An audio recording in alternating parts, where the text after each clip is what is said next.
Long ago, in the heart of the dense forests of the Ashanti Kingdom, there lived a young hunter named Cojo. He was not the strongest nor the wealthiest, but his courage and sharp mind made him known far and wide. Cojo loved the forest deeply. He spoke to the trees, befriended the animals, and treated the land with the utmost respect.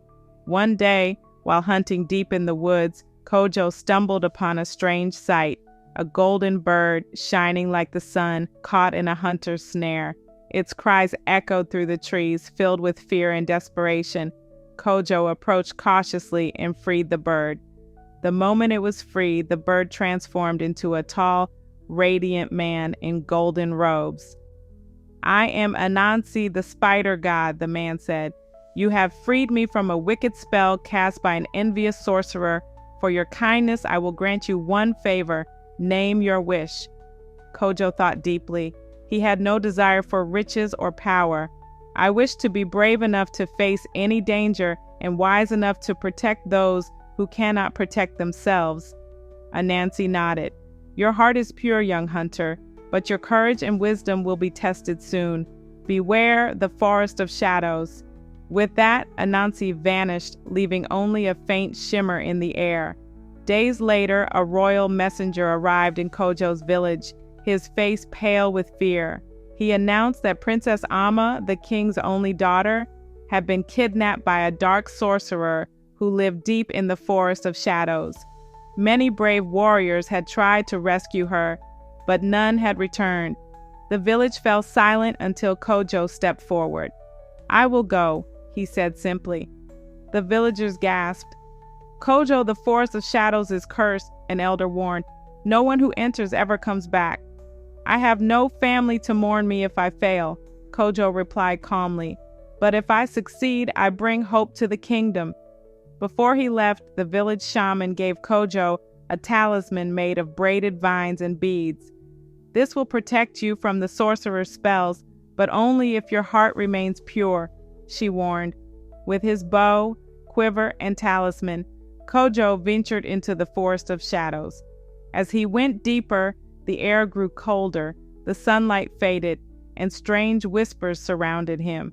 Eventually, he reached a clearing with a magnificent black tree. At its base sat a beautiful young woman, weeping softly. "Princess Amma?" Cojo called cautiously. The woman looked up, her eyes wide with hope. "Yes, please help me. The sorcerer is not far. We must flee before he returns." But something felt wrong. Though she wept, her eyes were dry. Cojo's hand tightened around his talisman as he remembered the shaman's words. "Why are your eyes dry, princess?" Cojo asked. The woman stiffened, then quickly replied, "The sorcerer cursed me. My tears have been stolen." But Cojo noticed her shadow. It stretched unnaturally long, shaped like a hunched creature with claws. "I respect the princess," Cojo said firmly, "but you are not her." The false princess let out a screech as her beautiful form melted into a hideous creature with hollow eyes, jagged teeth, and a body made of writhing shadows. It lunged at Cojo, but he rolled aside, knocking an arrow in one swift motion. As the creature attacked again, he fired. The talisman glowed faintly, guiding his arrow true. It struck the creature's heart, dissolving it into black mist. Following the talisman's glow, Cojo found a massive stone gate carved with ancient symbols. Inside, down a winding staircase, he discovered a cavern bathed in golden light. There, on a pedestal surrounded by crystals, sat the real Princess Amma. "I'm Cojo," he said. "I've come to bring you home." But before they could escape, the cavern trembled, and a menacing laugh echoed. The sorcerer appeared, his towering form made of shadows, eyes glowing like embers. "You think you can take her from me?" he growled. "I fear no man, not even one who hides in shadows," Cojo replied, readying his bow. The battle began. Cojo fired arrows, but the sorcerer's shadows deflected them. Shadowy creatures emerged, attacking from all sides. Cojo realized brute force wouldn't win. He called to Amma. "How does he draw his power?" Amma replied, "His heart is bound to the shadows. If we break that connection, his power will crumble." Cojo spotted a large crystal pulsing with dark energy. "I'll hold them off. You must destroy that crystal." "But I have no weapon," Amma protested. Cojo handed her a dagger etched with ancient symbols. "Take this. Be quick." While Cojo fought the shadow creatures, Amma raced to the crystal. The sorcerer roared, sending shadows to stop her. Cojo used his last vial of shimmering liquid, a gift from the shaman, throwing it to create a blinding light. Amma seized the chance and plunged the dagger into the crystal. With a deafening crack, the crystal shattered. The sorcerer's form faltered, dissolving into smoke.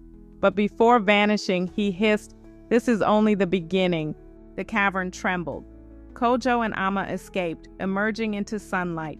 The forest of shadows had transformed, no longer dark and twisted, but vibrant and full of life. Returning to the kingdom, they were hailed as heroes.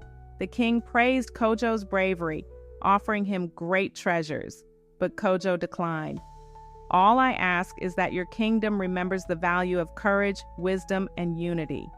A festival was held in their honor. Cojo and Amma remained close friends, their bond forged in the fires of their adventure. Thank you for watching.